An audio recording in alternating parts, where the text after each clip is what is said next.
untuk menghancurkan nilai-nilai iman, dibanjiri kita dengan paham-paham yang merusak dan mendangkalkan akidah, baik ia bernama materialisme, baik ia bernama sekularisme, baik ia bernama banjirnya maksiat dan munkarat, baik ia bernama banjirnya peradaban dan kebudayaan yang menghancurkan moral daripada anak-anak kita, sedikit demi sedikit melenturkan dan melunturkan nilai-nilai keimanan kita, untuk kemudian pada waktunya nilai iman itu akan bertukar dan berganti menjadi nilai syirik kepada Allah Subhanahu wa ta'ala. Atau pada sisi lain, menjadikan yang selain Allah sebagai tujuan akhir daripada kehidupan kita.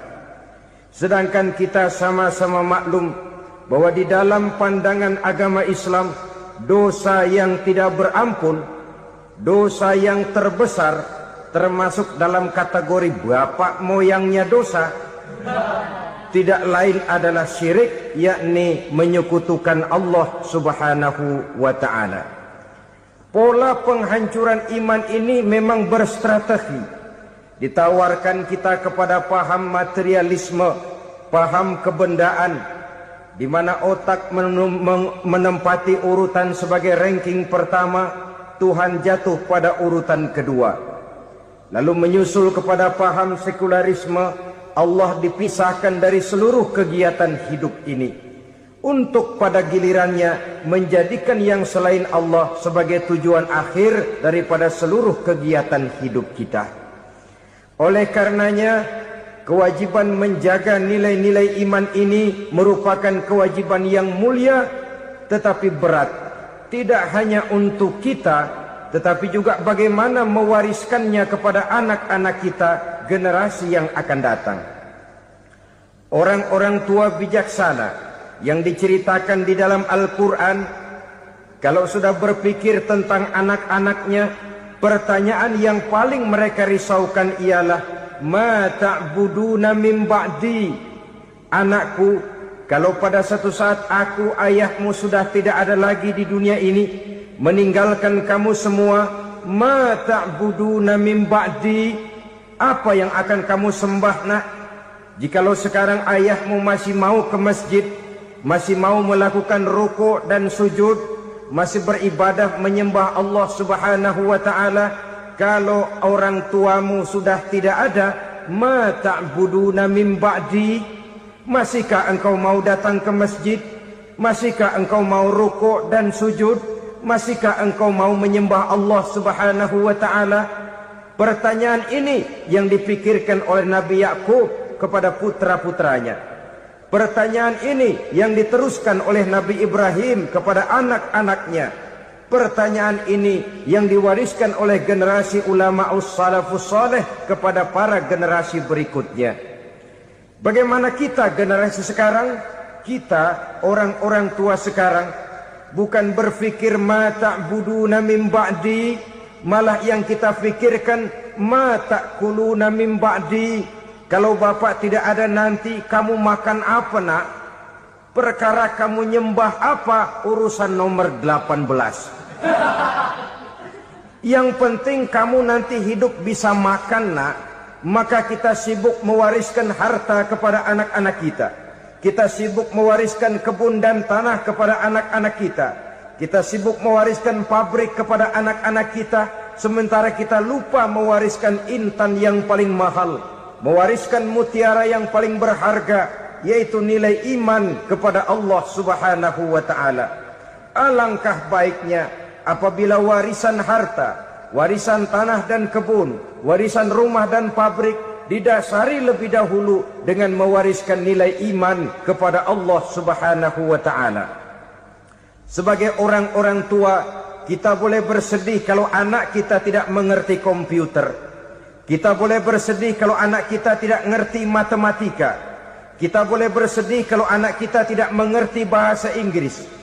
Tapi sewajarnya lebih bersedihlah kita orang tua jikalau mempunyai anak yang tidak kenal Allah sebagai Tuhannya, yang kemudian tidak mau rukuk dan sujud kepada Allah Tuhannya. Itulah kemalangan yang paling malang bila kita meninggalkan generasi yang tidak bertauhid kepada Allah Subhanahu wa ta'ala.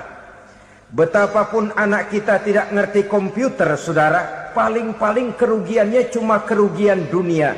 Masuk dia ke alam barzakh, Munkar Nakir tidak akan sempat tanya kau belajar komputer apa tidak. Kumpul dia di padang mahsyar, malaikat juga tidak akan tanya matematikamu nilainya berapa.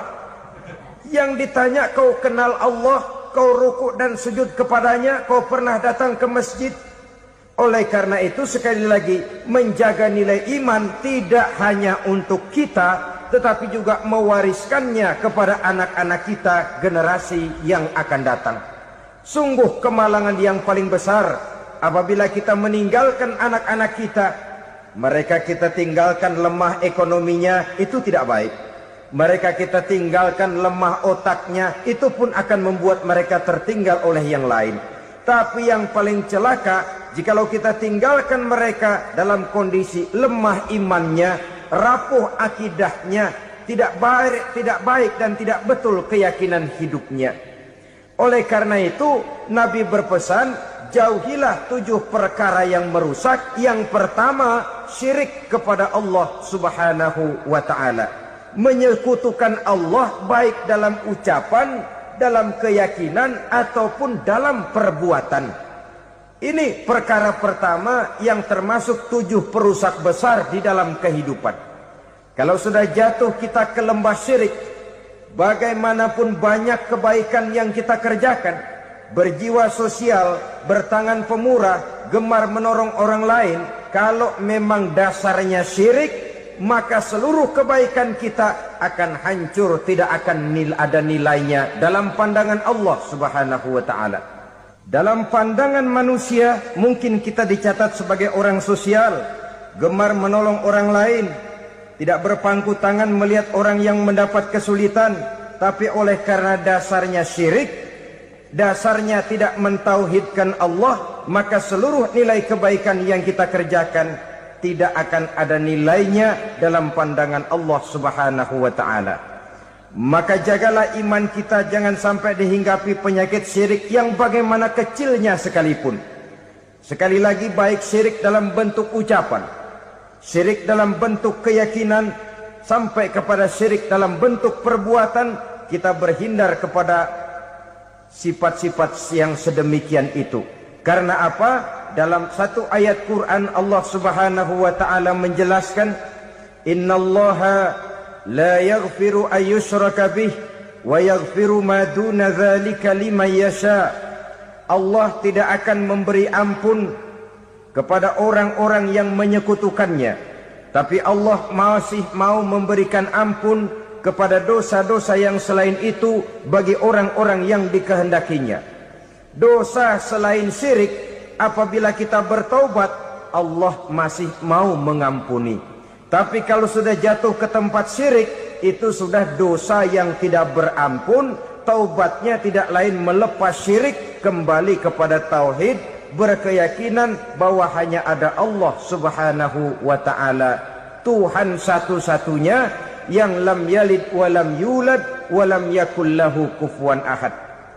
Tidak beranak, tidak pula diperanakkan, dan tidak satupun yang dapat menyerupai Tuhan Allah Subhanahu wa ta'ala. Saudara-saudara kaum muslimin rahimakumullah, bahwa kita di zaman sekarang memang tidak menyembah berhala, ya. Bahwa kita tidak berterang-terangan mengatakan Tuhan lebih dari satu, memang. Bahwa kita tidak berkeyakinan Tuhan itu punya anak atau diperanakkan, tentu. Tapi dalam perbuatan dan i'tiqad, kita kadang-kadang jatuh tanpa kita sadari ke tempat yang bernama syirik ini. Oleh karenanya, di zaman di mana teknologi makin canggih, di mana kemajuan pembangunan makin menjangkau berbagai aspek kehidupan, diperlukan keseimbangan antara kemajuan fisik material dengan kemajuan mental spiritual.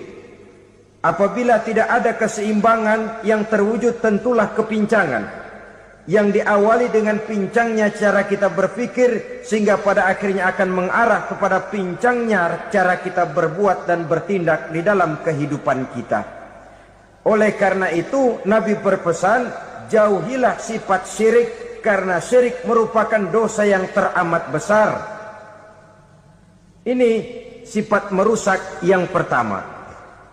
Yang kedua kata Nabi, wasihra, jauhilah sihir. Sihir ini juga termasuk perkara yang merusak kehidupan. Kita semua sama-sama maklum bahwa sihir sebenarnya bukan persoalan baru. Sejak sebelum datang Islam, sihir itu sudah ada. Di zaman Yunani kuno, sihir ada. Di zaman Mesir kuno, di zaman Cina kuno, dan yang lain-lain yang serba kuno, sihir itu sudah ada. Bahkan para nabi pun, para rasul yang diutus oleh Allah Subhanahu wa ta'ala, senantiasa berhadapan dengan ahli-ahli sihir untuk menguji kebenaran dari misi yang mereka bawa.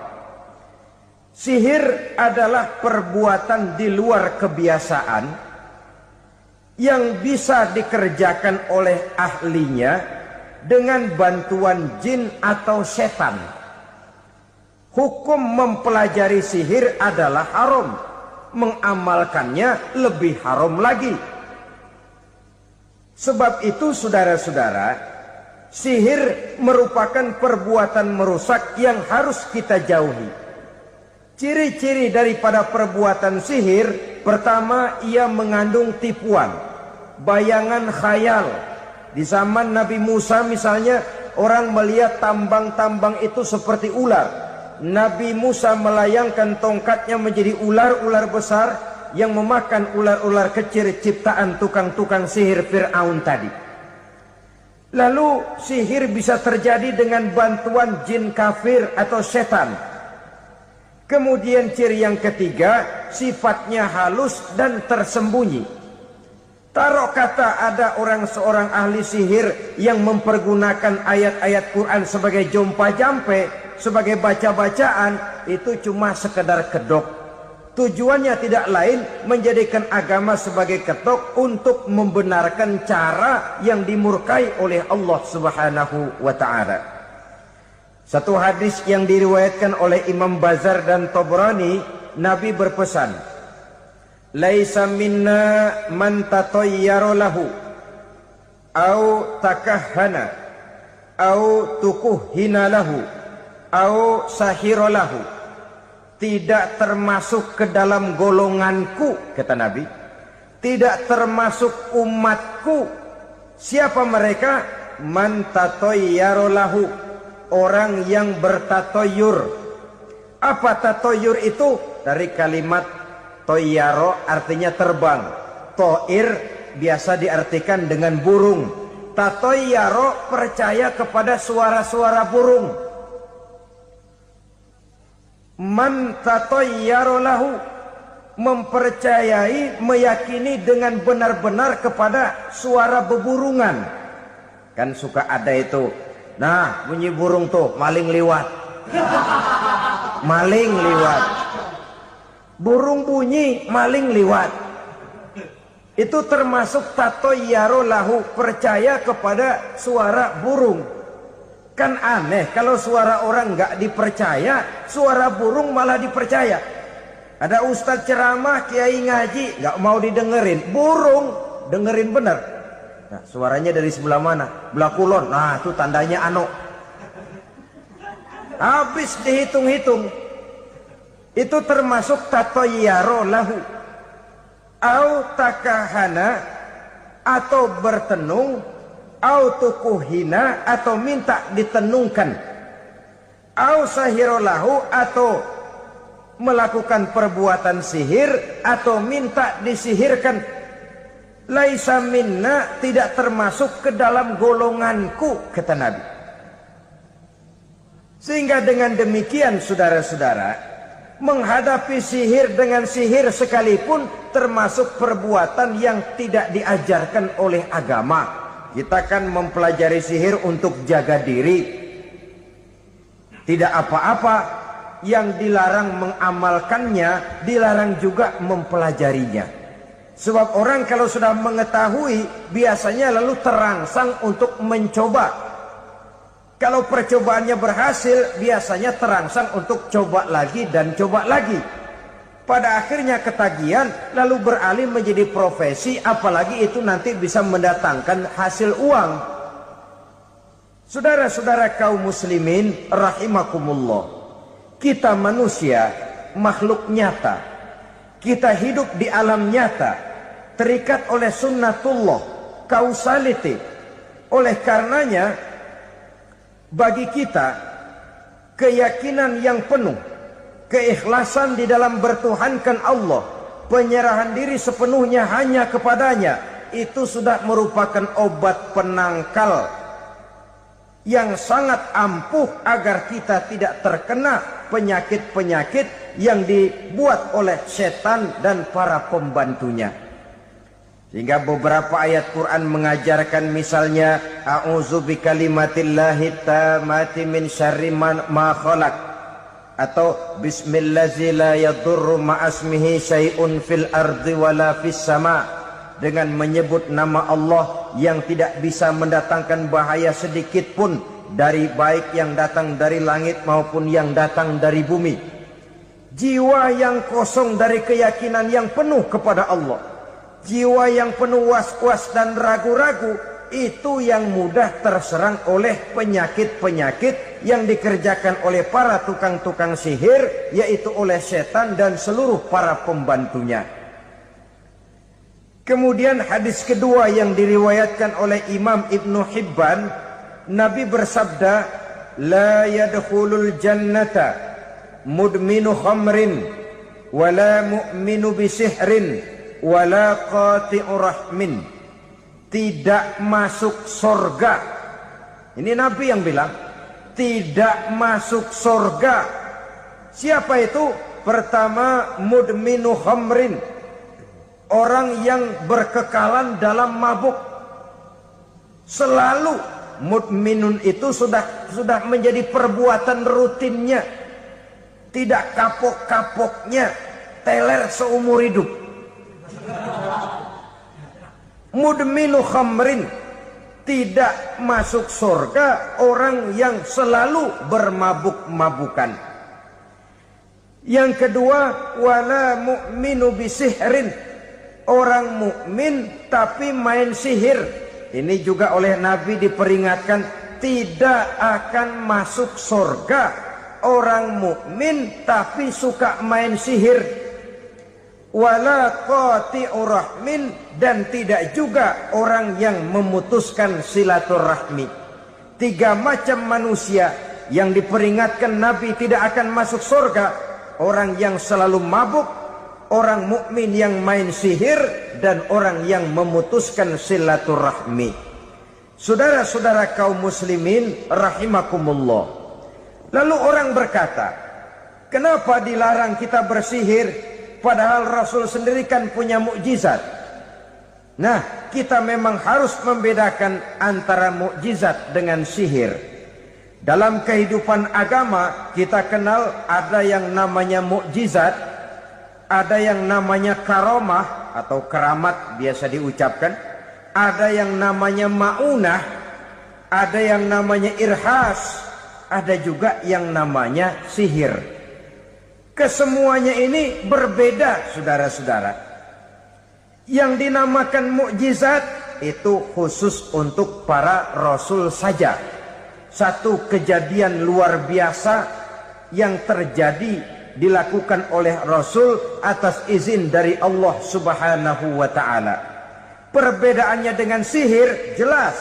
Sihir dari setan, mukjizat dari Allah. Sihir bisa dipelajari, mukjizat tidak. Sihir umumnya untuk maksud-maksud yang tidak baik, sedangkan mukjizat untuk memperkuat kebenaran yang disampaikan oleh para rasul dan ditentang oleh umatnya. Bahkan kafir Quraisy dahulu menganggap orang-orang ahli sihir itu berada dalam satu posisi yang hina. sehingga mereka mengatakan dan menuduh Nabi Muhammad sebagai tukang sihir. Tuduhan sebagai tukang sihir adalah tuduhan yang sangat aib dan hina. Di tengah masyarakat kufar jahiliyah, kedudukan tukang sihir dipandang sebagai kedudukan yang hina, sehingga mereka mengejek Nabi dengan sebutan tukang sihir. Jadi mukjizat hanya untuk Rasul saja. Kemudian karomah. Karomah ini asal kata dari karoma, kehormatan, kemuliaan yang diberikan Allah kepada hamba-hambanya yang rajin mendekatkan diri kepadanya. Oleh karena ketekunannya melaksanakan ibadah, Allah memberikan keistimewaan kepada orang itu, yang dengan keistimewaannya dia bisa mengerjakan yang tidak bisa dikerjakan oleh orang lain. Karomah hanya bisa dicapai dengan prestasi ibadah. Kalau sihir, mau ibadah apa enggak, asal dia belajar, bersatu dan berteman dengan setan, memenuhi persyaratan-persyaratan setan, biasanya lalu bisa. Sedangkan karomah tidak mungkin terwujud tanpa orang mendekatkan diri sedekat-dekatnya kepada Allah Subhanahu wa ta'ala. Maka kita lihat biasanya orang-orang yang punya ilmu sihir, mukanya rata-rata nggak enak dilihat.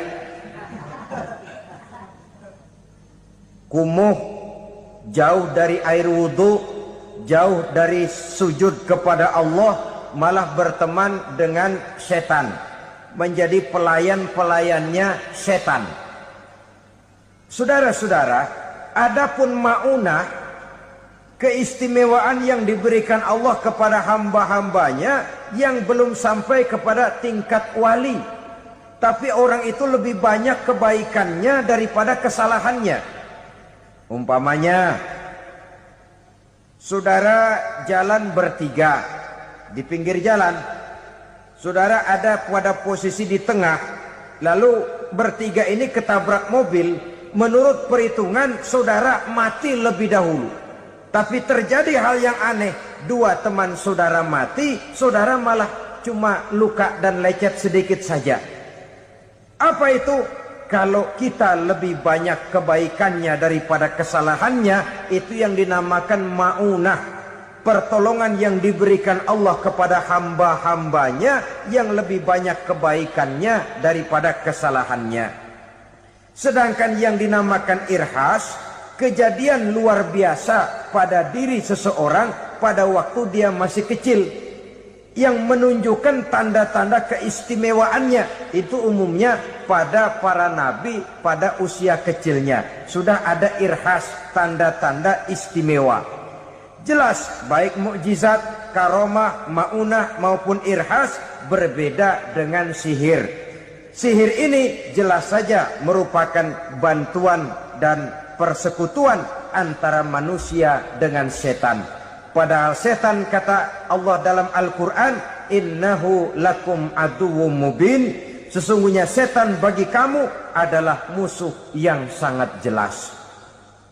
Saudara-saudara kaum muslimin rahimakumullah, di zaman sekarang dalam menghadapi beban kehidupan yang makin pelik, menghadapi stres yang tidak kunjung selesai, menghadapi persoalan-persoalan yang teramat berat, orang sering mencari jalan keluar kepada hal-hal yang menurut pendapatnya bisa meringankan beban moralnya itu. Pergilah dia mencari sesuatu yang dapat meringankan bebannya. Dan tidak jarang yang jatuh ke pangkuan tukang-tukang tenung, ke pangkuan tukang-tukang sihir, yang mereka itu oleh Quran dijelaskan kadzabal munajjimun walau sodaku. Tukang-tukang tenung, tukang-tukang sihir, mereka itu bohong walaupun benar.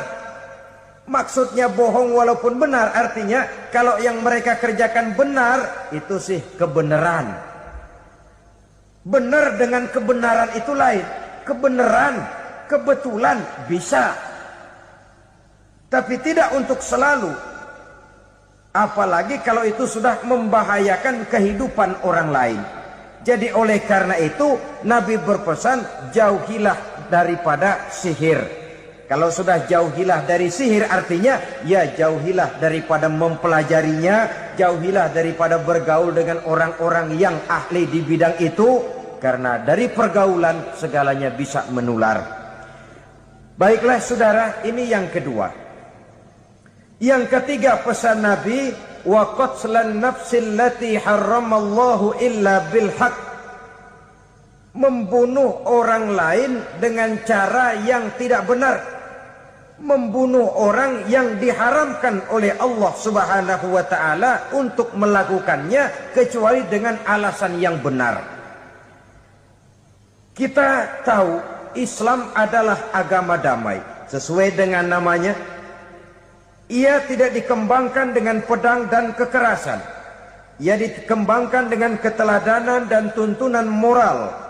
Oleh karena Islam bukan agama kekerasan, Islam pun tidak mementingkan dan mengajarkan kekerasan kecuali dengan alasan yang benar dan bisa dipertanggungjawabkan. Membunuh dengan sengaja, menghilangkan nyawa orang lain tanpa alasan yang bisa dibenarkan adalah merupakan dosa besar dan satu di antara 7 perkara yang bisa mendatangkan kerusakan dalam kehidupan dan yang hendaknya harus kita jauhi. Saudara-saudara kaum muslimin rahimakumullah, beberapa waktu yang lalu di sebuah kota kecil yang indah bernama New Auckland. Saudara tahu New Auckland? Itu dari Gunung Kidul masih ngidul lagi. Pernah diadakan satu seminar yang membicarakan bagaimana menyelamatkan masyarakat manusia dari bahaya Perang Dunia Ketiga. Diperkirakan kalau terjadi Perang Dunia Ketiga, manusia tidak akan tersisa. Sebab apa? Pada waktu itu cadangan nuklir yang dimiliki oleh bersama Amerika dan Rusia konon sudah sanggup memusnahkan 6 miliar manusia pada saat jumlah manusia baru 5 miliar. Jadi kelebihan nuklir dunia ini. Kalau terjadi Perang Dunia Ketiga, sulit manusia untuk tersisa. Maka dibahaslah di dalam seminar itu, wah, supaya tidak terjadi Perang Dunia Ketiga, maka perlombaan membuat senjata-senjata canggih, alat-alat pembunuh modern harus segera dibatasi. Dibahas, tidak mungkin kita membatasi perlombaan membuat senjata. Kenapa? Makin maju ilmu dan teknologi, makin canggih senjata yang ditemukan. Atom sudah meningkat menjadi nuklir, nuklir sudah meningkat menjadi neutron, dan kita tahu bom yang bernama neutron ini bom yang cukup membunuh tanpa perlu merusak. Artinya kalau dia diledakkan di kota kita ini, bangunan utuh, jembatan tidak ambruk, rumah-rumah tetap berdiri, tapi semua yang bernama hidup mati. Itu katanya lebih sopan dari bom atom. Sebab kalau si atom ini sudah membunuh, merusak pula. Neutron cukup membunuh saja tanpa perlu merusak. Jadi majunya senjata-senjata teknologi sebagai akibat yang logis dari kemajuan ilmu pengetahuan ini tidak bisa kita batasi. Dan memang sebenarnya yang bahaya bukan senjatanya, tapi manusia yang mengendalikan senjata itu. Mereka kembali kepada prinsip the man behind the gun. Bukan senjatanya yang bahaya, tapi manusia yang mengendalikan senjata itu yang bahaya. Walaupun senjatanya modern, katakanlah model M16 umpamanya, kalau yang mengendalikannya orang beriman, insya Allah aman.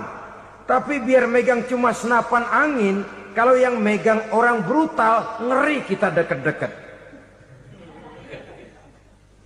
Apalagi kalau memang bukan ahlinya menggunakan senjata, bisa ngeker kaki kena jidat.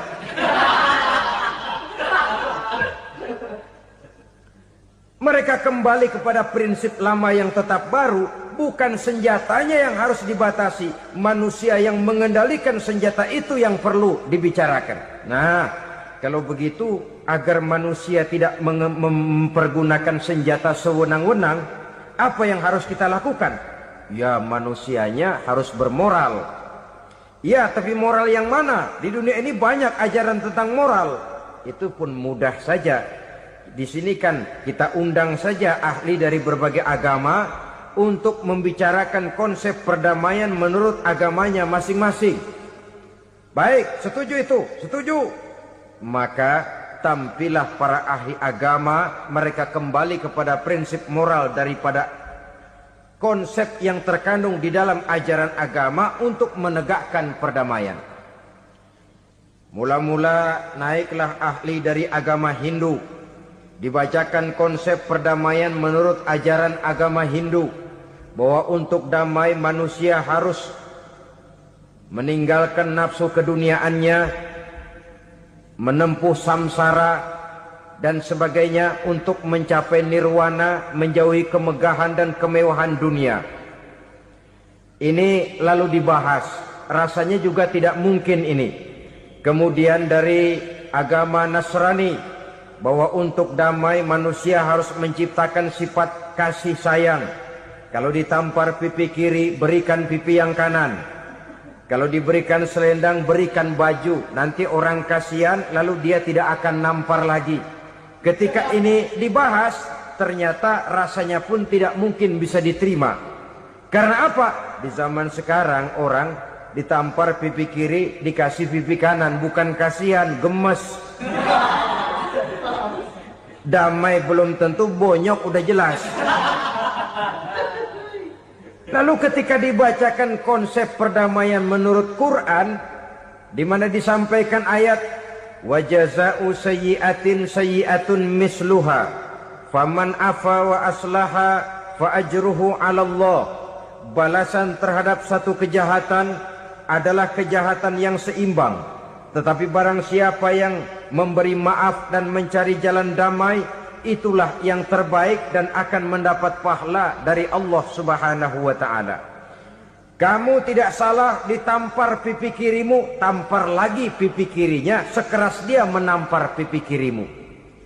Nanti orang tidak mau menampar kita karena dia tahu kalau dia tampar kita, dia akan menderita tamparan sekeras dia menampar kita. Akan terjadilah prinsip saling hormat menghormati, tidak saling ganggu, tidak saling usil, tidak saling jahil. Atas dasar ini perdamaian bisa ditegakkan. Mereka bisa menerima konsep ini, tapi kemudian seminar ditutup tanpa satu keputusan resmi. Kenapa? Terus terang mereka kagum dengan konsep Islam. Tapi sentimen lama terhadap nilai-nilai Islam telah menutup mata mereka untuk menerima kebenaran dari ajaran Al-Quranul Karim. Saudara-saudara kaum muslimin rahimakumullah, kembali kita kepada persoalan pokok. Roh adalah dari Allah. Dia akan kembali kepada Allah, milik mutlak dari Allah. Tidak pantas kita merampasnya dari orang lain. Tidak wajar kita menghilangkannya tanpa alasan yang dibenarkan oleh agama. Di zaman sekarang, akibat persaingan hidup yang makin tajam, lapangan kerja yang makin sulit, tensi ekonomi yang makin tinggi, atau karena nilai moral yang makin rendah, atau juga karena rapuhnya pegangan orang kepada agama, nyawa rasanya sudah sedemikian murahnya. Berbagai kasus membuat berdiri bulu roma kita. Ada mayit, ada manusia dipotong 6, dicincang macam kambing. Ada yang dipotong 5, ada yang dipotong 13, dikardusin, dibuang ke tempat sampah. Inna lillahi wa inna ilaihi raji'un. Gejala apa ini? Kanibalisme. Manusia sudah demikian sadisnya. Manusia sudah sedemikian buasnya, sehingga sesama manusia diperlakukan seperti hewan. Padahal hewan sendiri belum pernah macan makan macan, bagaimanapun buasnya macan. Belum pernah serigala memakan serigala, bagaimanapun brutalnya serigala. Tetapi manusia makan manusia di zaman sekarang kadang jadi kenyataan dalam kehidupan kita. Kadang persoalannya remeh saja.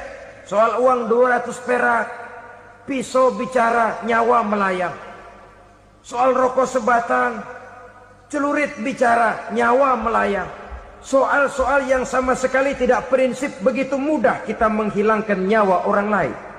Padahal Nabi pernah memperingatkan, apabila dua orang muslim sudah berkelahi dan berbunuh-bunuhan, al-qatil wal maktul finnar, yang membunuh dan yang terbunuh dua-duanya neraka. Sahabat heran, ya Rasul, kalau yang terbunuh, kalau yang membunuh masuk neraka itu sih wajar, tapi yang terbunuh kenapa neraka juga? Beliau menjawab, dua-duanya sudah punya niat untuk saling membunuh. Niatnya itu yang diponten. Yang terbunuh cuman lagi apes aja, keduluan dia. Umpama tidak terbunuh, pasti dia yang akan membunuh. Oleh karenanya al-qatil wal maktul, yang membunuh dan yang dibunuh finnar, dua-duanya masuk ke dalam neraka. Islam menghormati kehidupan. Tidak hanya terbatas kepada sesama muslim, orang-orang yang berlainan agama pun yang mau hidup berukun, damai, berdampingan dengan umat Islam, jiwa mereka, darah mereka dilindungi oleh nilai-nilai Islam yang disebut dengan kafir zimmi ini. Mengganggu mereka sama saja dengan mengganggu aku, kata Nabi. Jadi oleh karena itu, sayangilah sesama. Kehidupan adalah anugerah Allah, bukan wewenang kita untuk mencabutnya dari orang lain, bukan wewenang kita untuk merampas dan menghilangkannya dari orang lain. Apa yang tidak enak terjadi pada diri kita, begitu pula lah apabila terjadi pada diri orang lain. Sehingga Nabi mengatakan, la yu'minu ahadukum hatta yuhibba li akhihi ma yuhibbu li nafsihi. Belum dikatakan beriman seseorang kamu apabila dia belum mencintai saudaranya seperti ia mencintai dirinya sendiri. Apa yang enak dirasakan oleh orang lain, enak juga dirasakan oleh dia. Mengukur orang lain dengan diri sendiri. Kalau orang lain tanpa salah saya fitnah, kalau saya tanpa salah difitnah orang, enak apa enggak? Enggak, orang lain juga begitu. Kalau orang lain tanpa salah saya tempeleng kepalanya, enak apa tidak? Tidak. Orang lain juga begitu. Yang tidak enak terjadi pada diri kita, tentu tidak enak juga kalau terjadi pada orang lain. Mengukur orang lain dengan diri sendiri, sehingga tidak timbul sifat egois, tidak menari di atas bangkai orang lain, tidak mendirikan kebahagiaan di atas untayan air mata orang lain. Sehingga dengan demikian saudara-saudara, dia bisa menghormati kehidupan, menghormati orang lain sebagaimana dia ingin dihormati. Inilah perbuatan ketiga yang merusak, membunuh orang lain dengan yang diharamkan Allah tanpa alasan yang benar. Yang ketiga. Kemudian yang keempat, perbuatan merusak wa aklar riba, makan riba. Hidup adalah tolong menolong. Bahasa kerennya take and give katanya. Saling memberi dan saling menerima. Nabi mengajarkan, man kuraba kurbatan min kurabid dunia, karaballahu lahu kurbatan min kurabi yaumal qiyamah. Wallahu fi aunil abdi madamal abdu fi auni akhihi. Siapa yang meringankan beban dari beban-beban yang dirita seseorang di dalam kehidupan dunia, Allah akan meringankan bebannya daripada beban-beban yang harus dipikulnya di hari kiamat nanti. Wallahu fi aunil abdi madamal abdu fi auni akhihi. Allah senantiasa akan menolong seorang hamba selama hamba itu masih mau menolong saudaranya. Allah selalu akan menolong seorang hamba selama hamba itu masih mau menolong saudaranya. Apabila kita sudah berpangku tangan terhadap kesulitan orang lain, biasanya pun pada saat kita mendapat kesulitan, kita akan sulit juga memperoleh pertolongan. Nah, riba alias renten, kedoknya adalah menolong orang. Tapi sama juga bulu buntutnya dilepas, palanya dicekek. Menolong orang pada akhirnya menjadi beban bagi seseorang.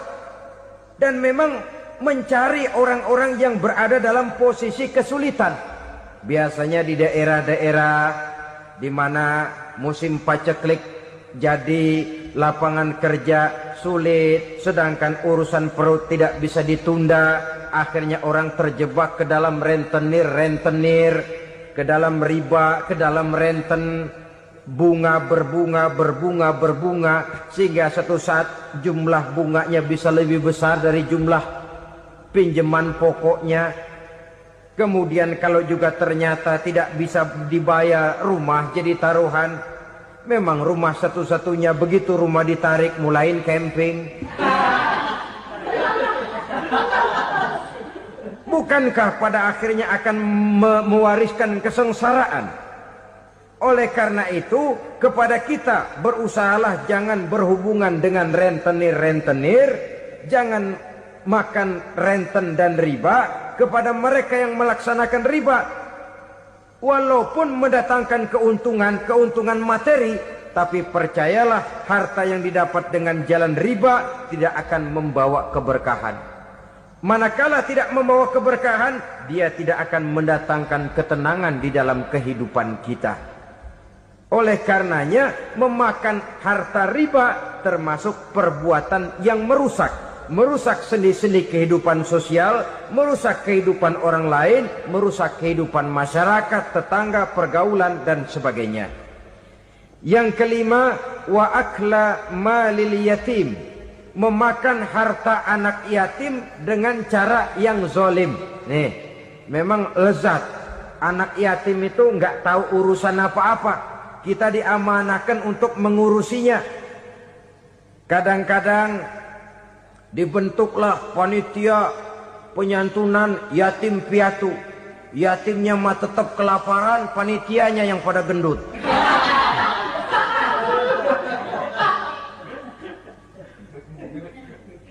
Padahal memakan harta anak yatim termasuk perbuatan dosa besar. Dan menjantuni yatim merupakan perbuatan mulia. Nabi mengatakan, ana wa kafilul yatim kahataini yaumal qiyamah. Aku dan orang-orang yang menyantuni anak yatim seperti dua jari ini pada hari kiamat nanti. Dekat sekali. Jikalau ingin di hari akhir nanti dekat dengan Rasul, bersahabatlah dengan anak-anak yatim. Jadilah pengurus anak-anak yatim. Bangunlah panti-panti asuhan yatim. Pada saat bapak ibunya meninggal, kitalah yang menjadi orang tuanya.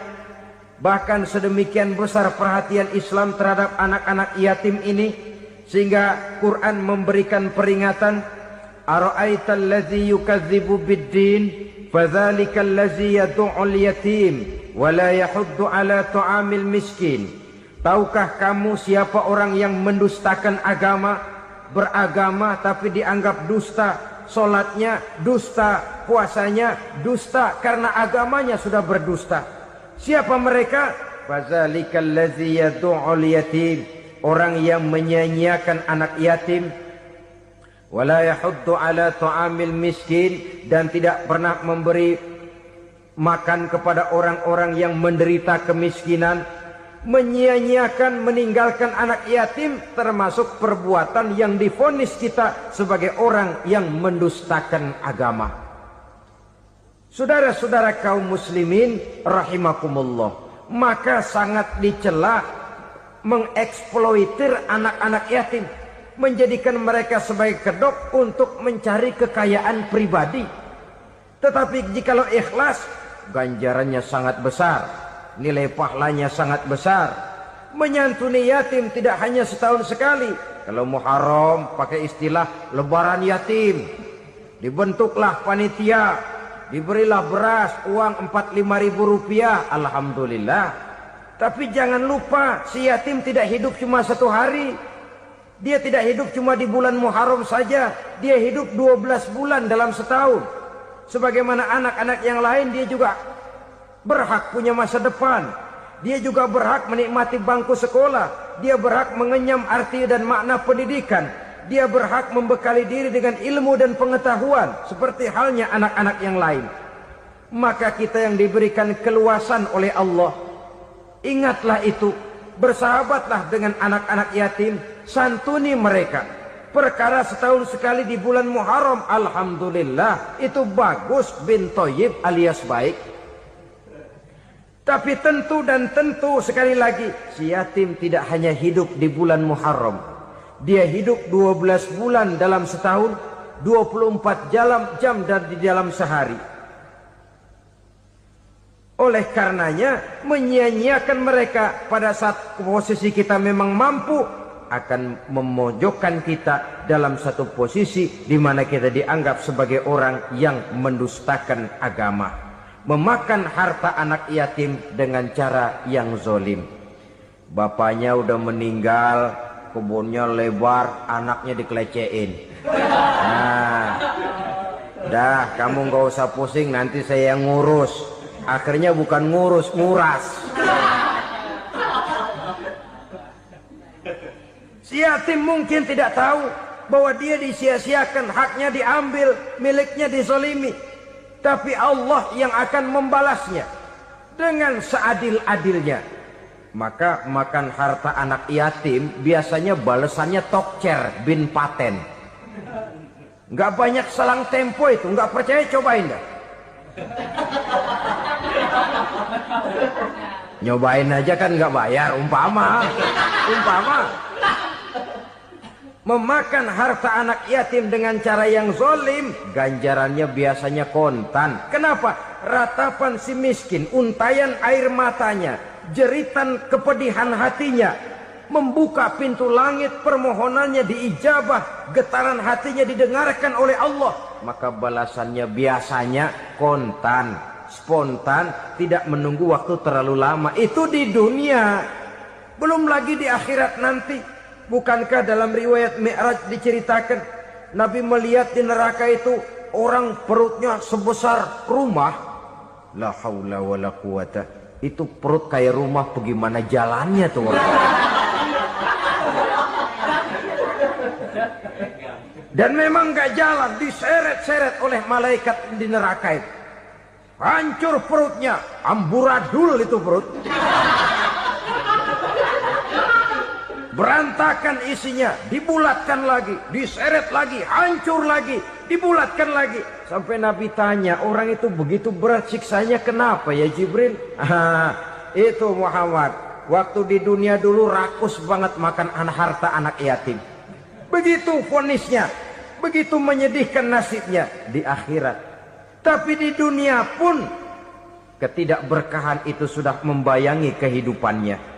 Oleh karena itu, kepada saudara-saudara yang mendapat titipan anak yatim, berbahagialah, karena semulia-mulia rumah adalah rumah yang di dalamnya ada anak yatim yang disantuni. Sehina-hina rumah adalah rumah di mana di dalamnya ada anak yatim yang disia-siakan. Begitu kata Nabi kita. Rumah yang paling mulia dalam pandangan Allah, rumah yang di dalamnya ada anak yatim yang disantuni. Rumah yang paling hina dalam pandangan Allah, rumah yang di dalamnya ada anak yatim yang nasibnya disia-siakan. Berbahagialah saudara apabila menjadi penyantun anak-anak yatim, pelindung mereka, sehingga mereka mempunyai masa depan sebagaimana anak-anak lainnya. Rasulullah sendiri sedemikian peka terhadap keadaan anak-anak yatim karena beliau sendiri memang mengalami. Umur 6 bulan dalam kandungan ibu, beliau sudah ditinggalkan oleh ayahnya. Pada saat berusia 6 tahun, ibu sudah meninggal. Yatim piatu dalam usia di mana beliau sedang perlu belas kasih seorang ibu dan pengertian seorang bapa. Kepekaan itu lalu timbul, bahkan kemudian sampai kepada beliau berkata, aku dan orang yang menyantuni anak yatim seperti jari tengah dan jari telunjuk di hari akhirat nanti. Sedemikian dekatnya. Baiklah ya, jadi yang kelima, memakan harta anak yatim. Jauhi karena ini perbuatan yang merusak. Yang keenam, watawalli yaumaz zahfi. Melarikan diri pada hari pertempuran. Apa ini? Khianat. Tidak konsekuen dengan konsep perjuangan. Pada mulanya keras benar teriak, berantas korupsi, ganyang korupsi. Cuma karena belum dapat giliran. Begitu dia naik dapat kesempatan, korupsinya lebih edan dari yang diteriakinya. Ini termasuk tawalli yauma zakhfi, berpaling pada hari peperangan. Di saat menghadapi musuh, kalau belum kelihatan musuh, teriaknya nyaring bener. Jangan takut demi kebenaran sampai titik darah yang paling penghabisan. Musuh belum kelihatan. Begitu musuh sudah kelihatan, paling dulu lari ke belakang. Kalau diajak berjuang ada saja alasannya. Sehingga Quran memberikan peringatan kepada kita semua. Mengapa kamu ini berat? Kalau sudah diajak berjuang di jalan Allah, kakimu seperti terhunjam berakar di perut bumi. Berat untuk melangkah berjuang. Lari dari pertempuran tidak konsekuen dengan konsepsi perjuangan. Mau enaknya saja. Dalam kondisi yang sulit lalu berpangku tangan. Ini termasuk ciri munafik yang di dalam Al-Quran disindir dengan bahasa kullama adha'a lahum masyaufi wa iza azlama alaihim qamu. Waktu terang mereka jalan, giliran gelap mereka mandek. Artinya, maksudnya, kalau giliran ada untungnya aja, rame-rame teriak Islam. Tapi begitu diminta berjuang, dituntut berkorban, rame-rame mundur. Waktu dilihat di Islam ada untungnya, rame-rame teriak Islam. Pak, saya Islam banget, Pak. KTP saya Islam, Pak. Pokoknya Islam banget dah. Tapi ketika diminta berjuang, dituntut sedikit berkorban, rame-rame mengundurkan diri. Tahun 65 PKI berontak. Waduh, waktu itu jadi orang Islam untung itu. Nggak dikejar-kejar, aman. Masjid rame, mobil-mobil mewah parkir di depan musola dan masjid. Kenapa? Waktu itu asal udah ke masjid aman. Islam selamat, untung. Tapi begitu keadaan aman, yang parkir di musola sepeda butut melulu.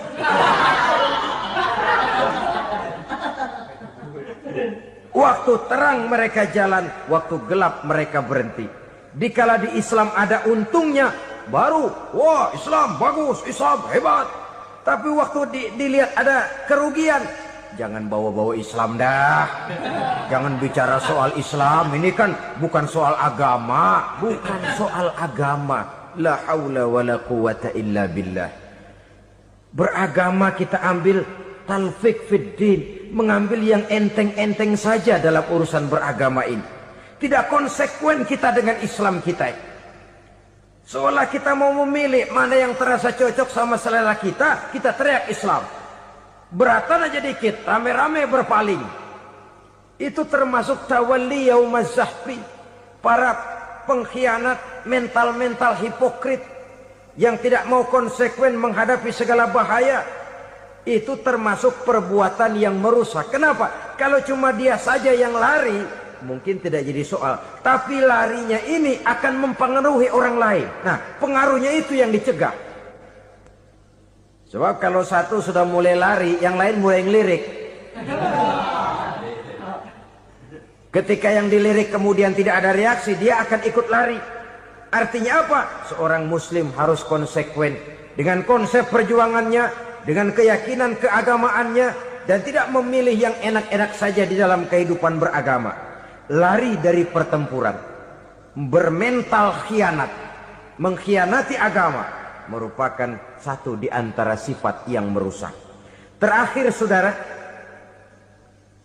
wa qazfal muhsanatil ghafilatil mu'minat, menuduh perempuan baik-baik yang tidak tahu menau tentang tuduhan yang dituduhkan kepadanya, menuduh perempuan mukmin yang baik-baik yang tidak tahu menau tentang tuduhan yang dilakukan kepadanya.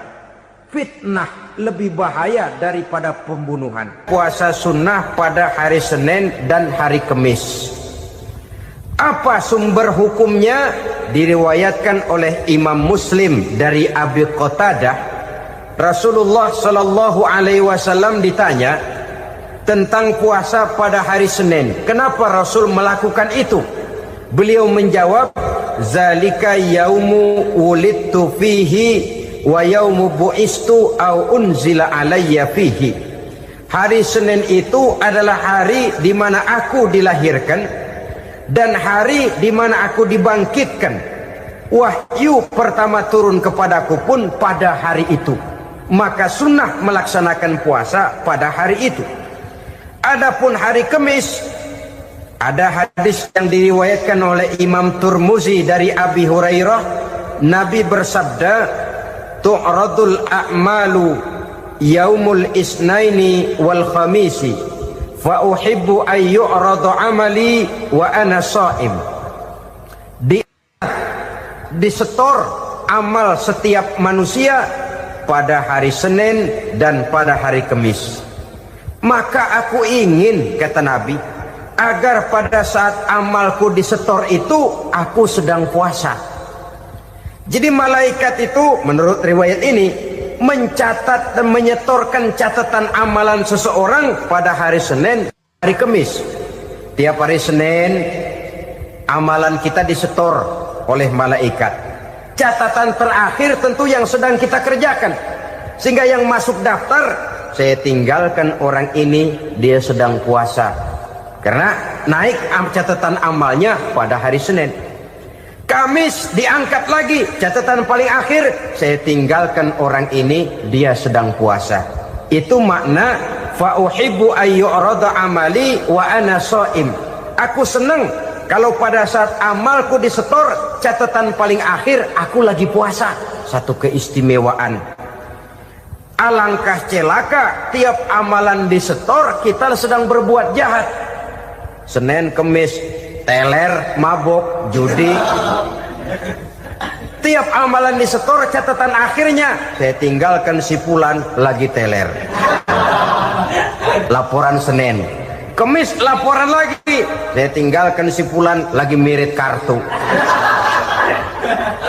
Saudara hadirin yang saya muliakan, alangkah jeleknya catatan kita. Oleh karena itu sunnah puasa pada hari Senin dan hari Kamis. Ini amalan sunnah, saudara-saudara. Dan oleh karena ini amalan sunnah, sebagian ulama memberikan penjelasan, walaupun lupa niat, kalau sudah malam itu lupa niat, boleh niatnya sudah siang puasa sunnah ini, dengan catatan dari pagi belum makan apa-apa. Malam saudara lupa, tahu-tahu ingat ini hari Senin, ini hari Senin, dah jam 10, niatlah jam 10 itu, sah puasanya asal dari pagi belum makan apa-apa. Tapi kalau sudah dapat 2 piring baru niat, jam 10 itu lain, ngojek namanya.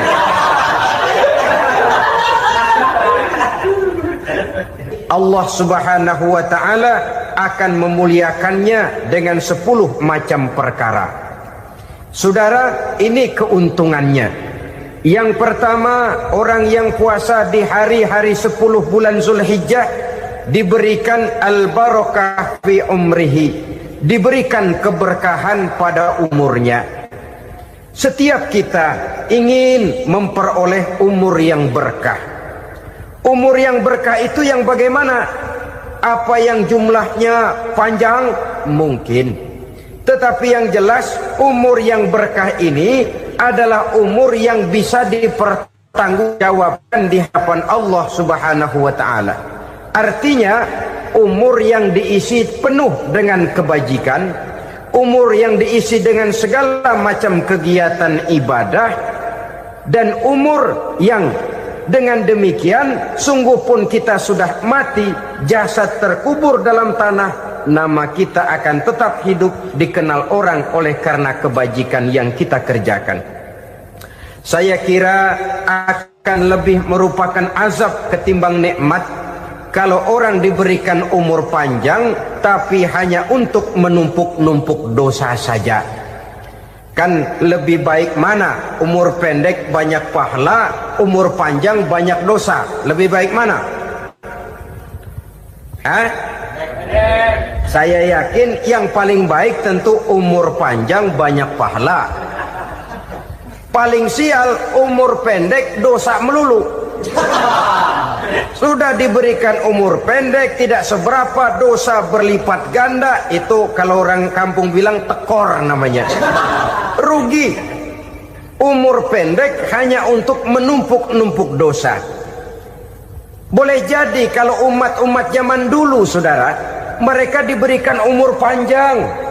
Nabi Adam, kita tahu Nabi Adam itu 2000 tahun umurnya. Nabi Nuh 950 tahun. Umatnya ya rata-rata segitu itu. Nah, kalau mereka misalnya punya umur 800 tahun, lalu 200 tahun mereka melakukan dosa, kan masih punya restan 600 tahun untuk taubat. Karena umurnya diberikan jatah panjang. Kita ini oleh Allah Subhanahu wa taala, umat Nabi Muhammad ini umurnya pendek-pendek. Kalau nyontoh Nabi 63 tahun saja. Kalau diberikan 70 tahun umur kita sekarang, itu sudah dapat jatah lebih 7 tahun. Alhamdulillah bahwa Allah memberikan saat-saat, waktu-waktu, tempat-tempat yang punya nilai istimewa, sehingga umur yang pendek ini bisa bernilai panjang, nilai ibadahnya bisa bernilai pahala seperti umat yang berumur panjang dahulu itu. Karena itu manfaatkan umur dengan baik, dan salah satu keberkahan daripada umur akan datang dengan melaksanakan ibadah puasa sunnah. Ini yang pertama. Yang kedua, az-ziyadatu fi malihi, berikan tambahan hartanya, menjadi orang kaya. Kaya apa? Kaya hati setidak-tidaknya. Karena dengan tekun dan rajin melaksanakan ibadah puasa, yang segera tertanam dalam jiwa seseorang merasakan cukup di dalam kehidupan. Itulah dia orang yang paling kaya, orang yang hidupnya paling cukup. Kalau orang sudah merasa cukup dalam hidupnya, maka itulah dia orang yang kaya. Saudara-saudara kaum muslimin rahimakumullah, puasa sunnah memberikan tambahan harta, usahanya berkembang, dengan demikian membawa keberkahan, hartanya makin bertambah, akan menunjang ibadahnya kepada Allah, lebih memantapkan dan membawa ketenangan dalam hidupnya. Itu termasuk berkahnya melaksanakan puasa sunnah itu. Yang ketiga, al-hifzu fi iyalihi, diberikan penjagaan, perlindungan terhadap keluarganya. Anaknya sehat, sanak famili dan handai tolannya terjaga dan terpelihara dari segala malapetaka, dari segala mara bahaya. Kesehatannya terjamin dan terpelihara. Itu sudah merupakan modal yang sangat besar di dalam kita mengarungi kehidupan. Sebab rasanya sulit untuk bahagia. Duit kita banyak sekali. Usaha kita selalu mendatangkan untung yang berlipat ganda. Tapi sebentar-sebentar anak kita sakit, yang ampek, yang korengan,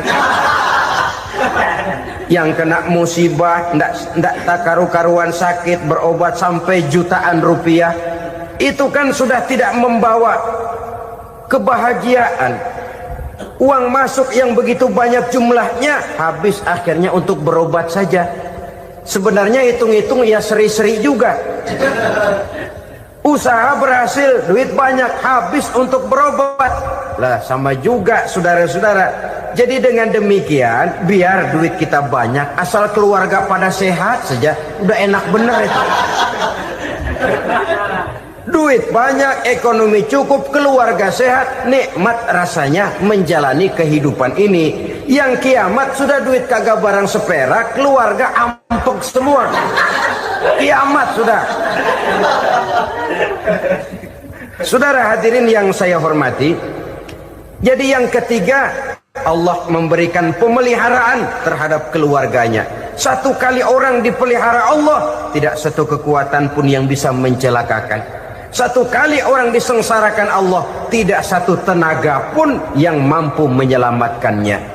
Itulah sebabnya perlindungan Allah, pemeliharaan Allah terhadap diri dan keluarga sangat kita perlukan di dalam kehidupan ini. Dengan melaksanakan ibadah puasa, kita mendekatkan diri kepada Allah. Dengan dekat kepada Allah, maka Allah pun dekat kepada kita. Sehingga dalam hadis qudsi dikatakan, ta'arraf ilallahi firraha ya'rifka fi syiddah. Ingatlah kepada Allah di waktu kamu senang, agar Allah ingat kepada kamu di waktu kamu susah. Yang kita laksanakan kadang-kadang sebaliknya. Waktu susah kita ingat Allah, waktu senang kita lupa Allah. Akhirnya nanti pada waktu kita melarat, kebelangsak, susah dan sebagainya, pertolongan tidak akan datang kepada kita. Benar, ta'arraf ilallah firraha ya'rifka fi syiddah. Ingatlah kepada Allah di waktu kamu susah, ingatlah kepada Allah di waktu kamu senang, agar Allah ingat kepadamu di waktu kamu mendapat kesusahan. Umumnya watak manusia memang kalau sudah dapat susah, ingat kepada Allah. Waktu duduk, waktu berbaring, sambil tidur, dalam segala keadaan Allah disebutnya, Allah dimintakan pertolongannya. Tapi dikala dia berada pada posisi di atas angin, merasa senang, bahagia, Allah terlupakan. Saudara-saudara kaum muslimin, itu yang ketiga. Yang keempat, at-takfiru li sayyiatihi. Orang yang melaksanakan puasa sunnah itu diampuni segala dosa dan kesalahan yang telah dilakukannya. Dan yang kelima, at-tad'ifu li hasanatihi, diberikan balasan yang berlipat ganda dari segala kebaikan yang dikerjakannya. 1 berbalas 7, 7 bisa berbalas 10, 10 masih berbalas 100, masih ditambah dengan wallahu yudha'ifu liman yasha. Allah melipat gandakan pahala orang-orang yang dikehendakinya. Maka carilah satu kebaikan yang apabila kita kerjakan, dosa akan dihapus dan nilai pahalanya menjadi berlipat ganda. Satu kali kita bekerja, 2-3 pulau bisa kita raih dan kita jangkau. Yang keenam, orang yang melaksanakan puasa sunnah di bulan Zulhijjah, at-tashil li sakarati mautihi, diberikan kemudahan pada saat menghadapi sakaratul maut. Maut a mysterious problem. Dia adalah pintu yang setiap orang pasti akan memasukinya. Bahwa mati adalah mati, itu semua kita tahu. Tapi hakikat orang pada saat menghadapi mati itu kan berbeda-beda. Ada yang matinya itu gampang sekali, persis orang tidur saja, tidak nampak gelisah, tidak bikin susah yang hidup, tidak gelimpangan di tempat tidur, persis seperti orang mau tidur saja. Ada yang sulit sekali menghadapi sakaratul maut, gelimpangan di tempat tidur, bikin bingung orang yang nunggu. Kadang-kadang seperti kerbau digorok lehernya. Saudara-saudara, sulit menghadapi sakaratul maut. Oleh karena itu Rasulullah sallallahu alaihi wasallam sering beliau itu kalau berdoa membaca Allahumma hawin alayya fi sakaratil maut. Ya Allah, mudahkan saya di dalam menghadapi sakaratul maut. Rasulullah saja, saudara, orang yang ibadahnya paling banyak, orang yang hatinya paling bersih, orang yang akhlaknya paling luhur, masih berdoa semacam ini. Mohon dimudahkan oleh Allah agar mudah menghadapi sakaratul maut. Apalagi kita, terus terang kita ini paling-paling kelas mukhtalid, bangsa sama pahala mau sama dosa doyan. Lebih perlu lagi menghadapi sakaratul maut, sehingga apabila malaikat maut datang menjemput nyawa kita, dimudahkan, jangan dibikin sulit, supaya mudah. Jadilah orang baik-baik. Biasanya kalau banyak yang mati, malaikat maut juga kali main-mainin dulu tuh orang. Kutak-katik, ditakut-takutin dan segala macam. Saudara hadirin yang saya hormati, maka menghadapi sakaratul maut ini merupakan kunci. Apakah seseorang bisa husnul khatimah atau bisa su'ul khatimah? Salah satu jalan untuk memudahkan diri menghadapi sakaratul maut, melaksanakan puasa sunnah di bulan Zulhijjah ini. Yang ketujuh, ad-diya'u li zulumati qabrihi, diberikan terang di alam kuburnya. Kubur, saudara tahu, saudara tentu sering lihat orang dimasukkan ke liang lahat, ditutup dengan papan, dinding ari kata kita di kampung, lalu diuruk lagi dengan tanah. Dalamnya liang lahat, gelapnya liang lahat, gelapnya diuruk dengan tanah, gelapnya di dalam kubur, tiga gelap yang menjadi satu. Bapak moyangnya gelap.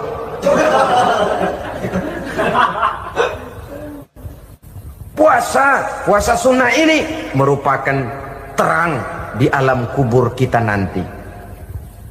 Yang kedelapan, at-tasqil limizanihi, diberikan keringanan pada timbangan di hari akhirat nanti.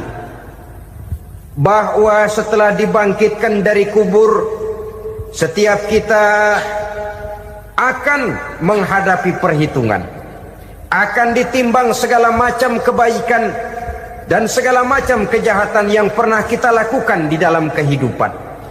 Orang yang melaksanakan ibadah puasa sunnah, at-tasqilu limizanihi, diberikan keringanan timbangan hari akhiratnya nanti.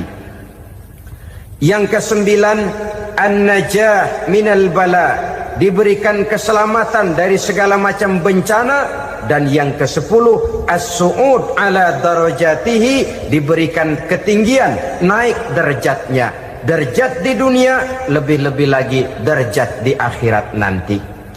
Ini keutamaan yang diberikan Allah Subhanahu wa ta'ala kepada mereka yang melaksanakan ibadah puasa 10 hari di bulan Zulhijjah menurut penjelasan sebagian dari para ulama kita. Jadi setelah puasa Muharram ada lagi puasa Zulhijjah. Kemudian puasa sunnah yang ketiga, puasa sunnah pada hari Senin dan hari Kamis. Apa sumber hukumnya? Diriwayatkan oleh Imam Muslim dari Abi Qatadah, Rasulullah Shallallahu Alaihi Wasallam ditanya tentang puasa pada hari Senin. Kenapa Rasul melakukan itu? Beliau menjawab, zalika yaumu wulidtu fihi wa yaumu bu'istu au unzila alayya fihi. Hari Senin itu adalah hari di mana aku dilahirkan dan hari di mana aku dibangkitkan. Wahyu pertama turun kepadaku pun pada hari itu. Maka sunnah melaksanakan puasa pada hari itu. Adapun hari Kamis, ada hadis yang diriwayatkan oleh Imam Turmuzi dari Abi Hurairah, Nabi bersabda, tu'radul a'malu yaumul isnaini wal khamisi fa uhibbu an yu'rada amali wa ana sha'im. Disetor amal setiap manusia pada hari Senin dan pada hari Kamis. Maka aku ingin, kata Nabi, agar pada saat amalku disetor itu aku sedang puasa. Jadi malaikat itu menurut riwayat ini mencatat dan menyetorkan catatan amalan seseorang pada hari Senin, hari Kamis. Tiap hari Senin amalan kita disetor oleh malaikat. Catatan terakhir tentu yang sedang kita kerjakan, sehingga yang masuk daftar, saya tinggalkan orang ini, dia sedang puasa. Karena naik catatan amalnya pada hari Senin.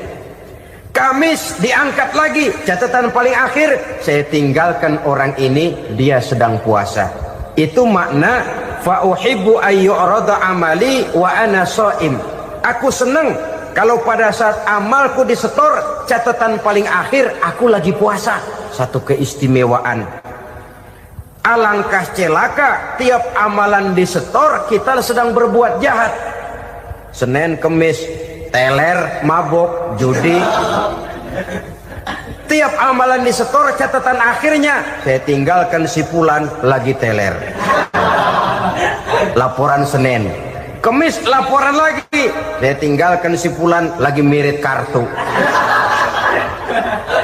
Saudara hadirin yang saya muliakan, alangkah jeleknya catatan kita. Oleh karena itu sunnah puasa pada hari Senin dan hari Kemis. Ini amalan sunnah, saudara-saudara.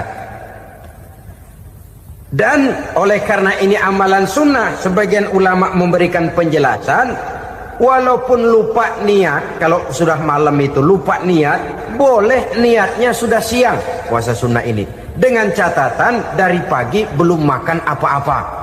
Malam saudara lupa, tahu-tahu ingat ini hari Senin, dah jam 10, niatlah jam 10 itu, sah puasanya asal dari pagi belum makan apa-apa.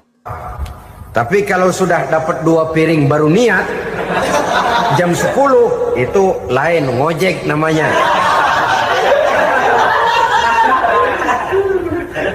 Jadi puasa sunnah yang ketiga, puasa pada hari Senin dan hari Kamis.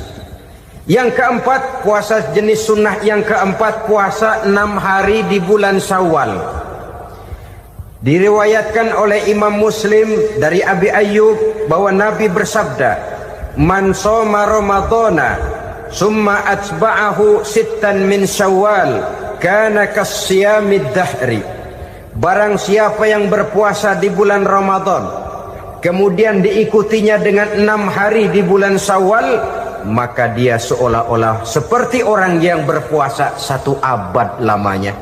Allahu Akbar. Demikian besar keuntungannya. 6 hari di bulan Syawal sama dengan orang yang berpuasa 1 abad lamanya. Ini fadailul a'mal, saudara-saudara. Jangan diartikan karena menang sudah puasa 6 hari bulan Syawal, Ramadan tahun depannya lantas nggak puasa. Kenapa? Ukurannya sudah 1 abad.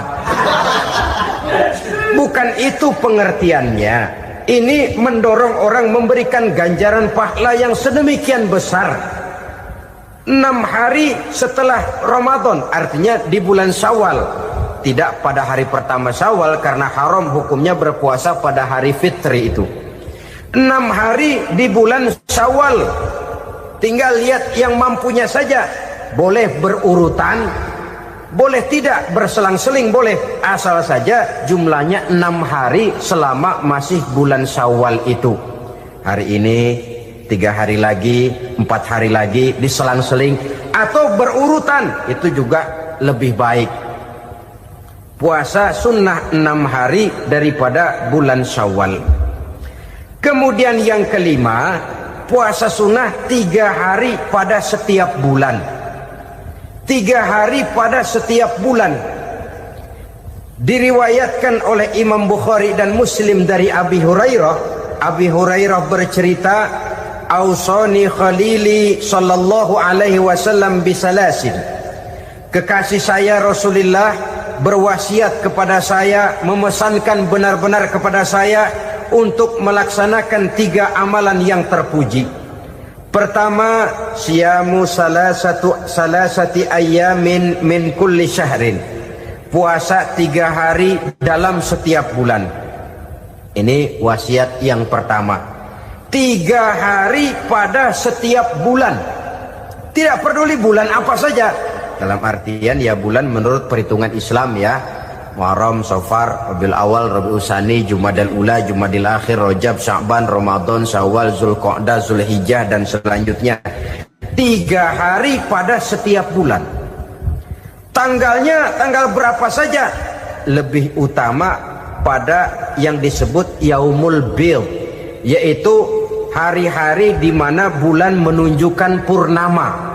Tanggal 13, tanggal 14 dan tanggal 15 pada setiap bulannya itu disunahkan melaksanakan puasa. Itu wasiat pertama, puasa 3 hari pada setiap bulan. Wasiat yang kedua, wa raka'atai duha, melaksanakan sholat duha sekurang-kurangnya 2 rakaat. Itu wasiat yang dipesankan benar kepada saya, kata Abi Hurairah. Pertama, puasa 3 hari pada setiap bulan. Yang kedua, usahakan jangan meninggalkan 2 rakaat minimal daripada sembahyang duha. Kita tahu sembahyang duha itu sembahyang sunnah di waktu pagi seketika matahari naik sepenggalahan. Sekurang-kurangnya 2 rakaat, sebanyak-banyaknya 8 rakaat. Di antara fadilah atau keutamaan daripada sholat duha ini yaitu menyangkut masalah rezeki dan usaha. Kemudian wasiat yang ketiga, wa an utira qabla an anama. Beliau sangat berwasiat kepada saya untuk sholat witir sebelum tidur. Artinya sholat malam sebagai amalan sunnah di dalam kehidupan kita. Jadi saudara-saudara, dalam hidup ini kita akan selalu berbentur dengan keperluan. Kalau pada satu saat kita sudah sampai kepada tahap berpikir ini keperluan saya, tentu hal-hal semacam ini akan kita kerjakan. Kita belum tergerak melaksanakan ini semua oleh karena barangkali kita merasa belum memerlukannya. Karena itu marilah kita berusaha di samping melaksanakan puasa yang wajib juga melaksanakan puasa yang sunnah di dalam kehidupan kita. Ini jenis puasa-puasa yang sunnah. Kemudian yang kedua, ada macam puasa yang disebut puasa nazar. Hukum pelaksanaannya wajib apabila nazarnya sudah terwujud. Puasa nazar, puasa yang dikaitkan dengan suatu persoalan. Umpamanya, kalau saya lulus ujian, saya akan puasa 1 minggu lamanya. Begitu ujiannya ternyata lulus, dia wajib bayar nazarnya. Puasa 7 hari, tidak lagi sunnah tapi wajib karena dia nazarkan. Asal saja tidak sah nazar kepada yang makruh apalagi kepada yang haram. Umpamanya nazar kalau tembus 6 nomor mau puasa 3 hari. Itu nazar semacam itu bukan saja tidak sah tapi haram hukumnya. Tidak boleh nazar kepada yang makruh apalagi kepada yang haram. Jadi apabila maksud yang sudah kita niatkan tercapai, wajiblah nazar itu dibayar, yaitu kalau nazarnya sunnah melaksanakan ibadah puasa.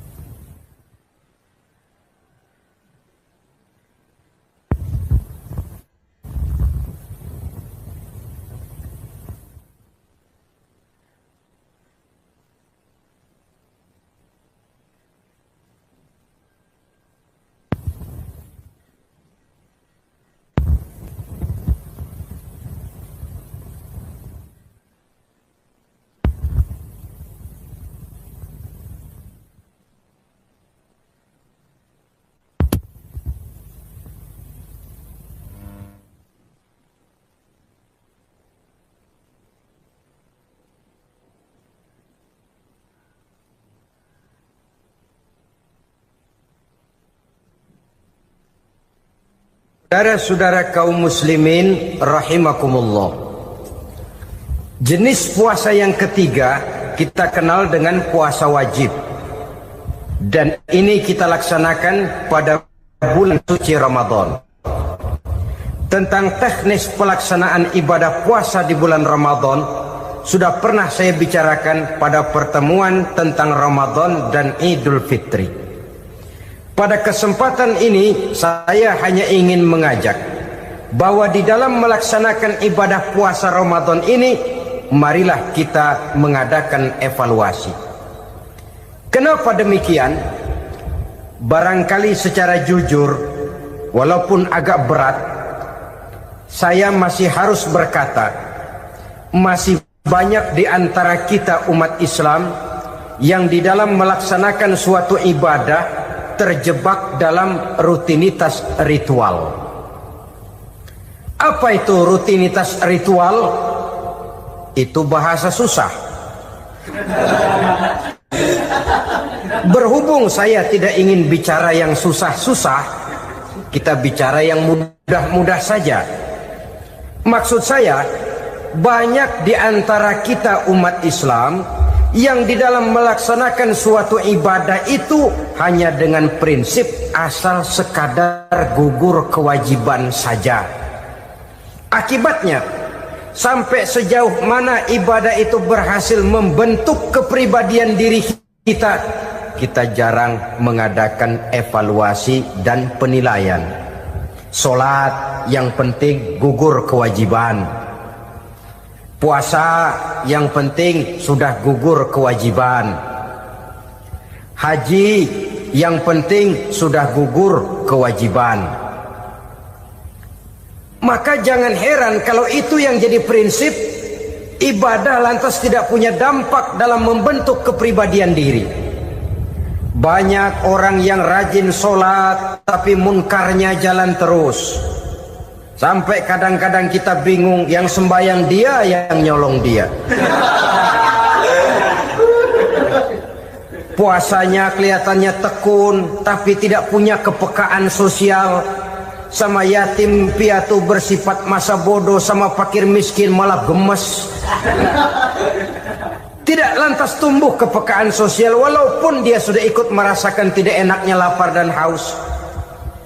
Ada juga yang sudah haji 4-5 kali mondar-mandir Jakarta Mekah, tapi gaya hidupnya tetap seperti katak di kolong tempurung, picik, sempit pandangan, dangkal hati.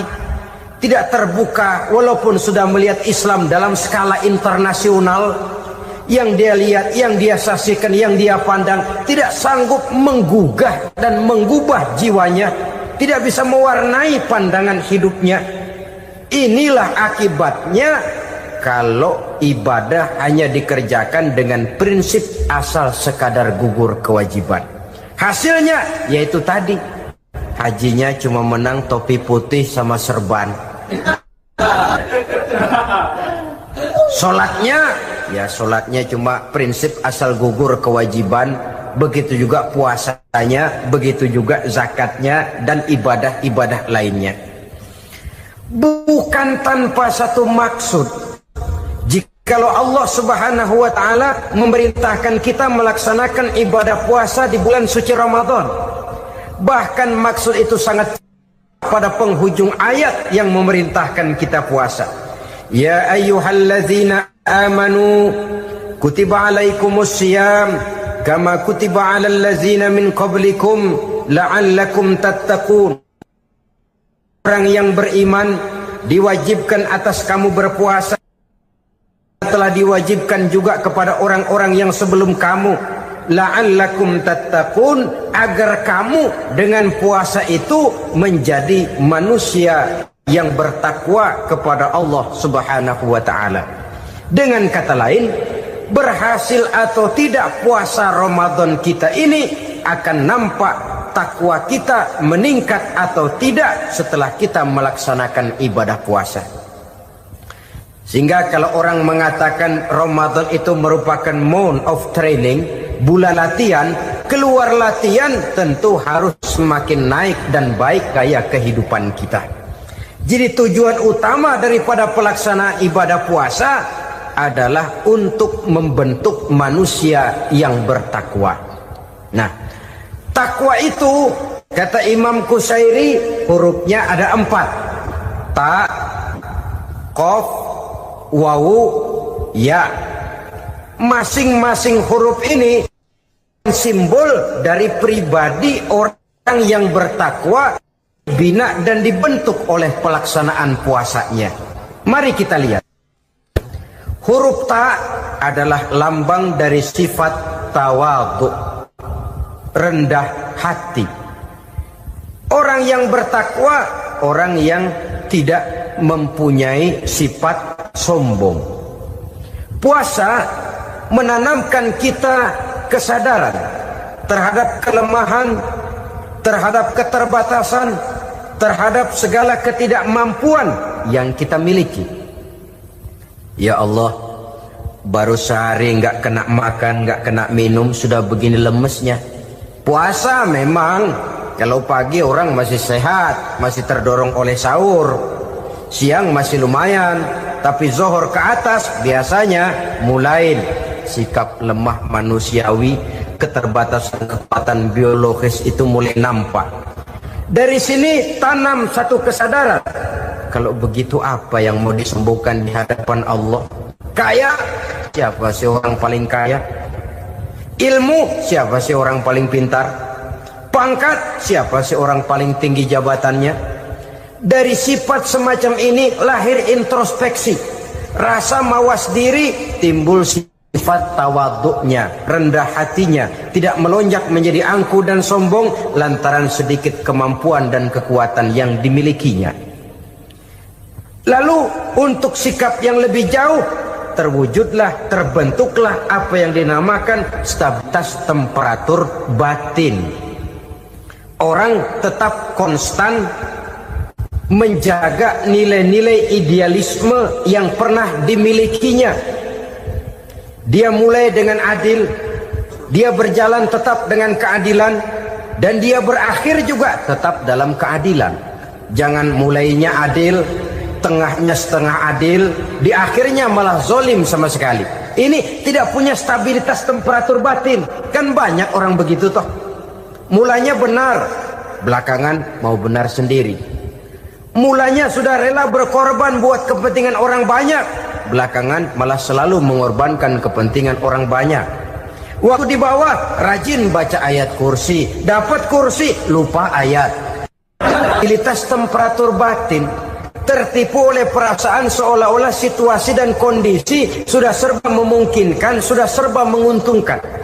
Orang yang dibentuk pribadinya oleh pelaksanaan ibadah puasa, dia sadar apapun keberhasilannya, apapun kedudukannya, apapun nilai kekayaannya, itu cuma sebagian kecil sekali dari apa yang ada pada zat Allah Subhanahu wa ta'ala.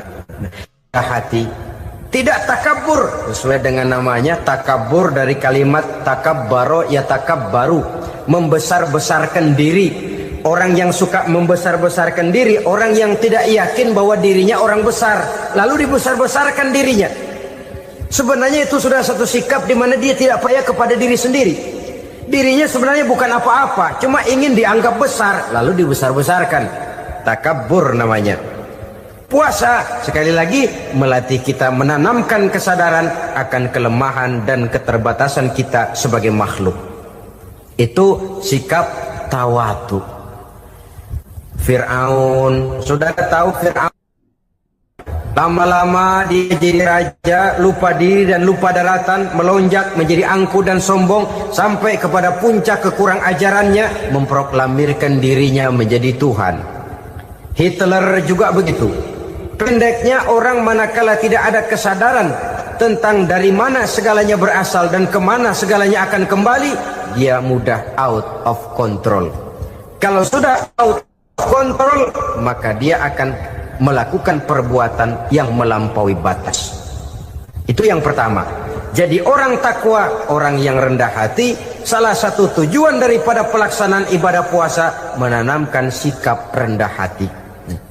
Dari sikap rendah hati ini yang timbul lalu apa? Kepekaan sosial.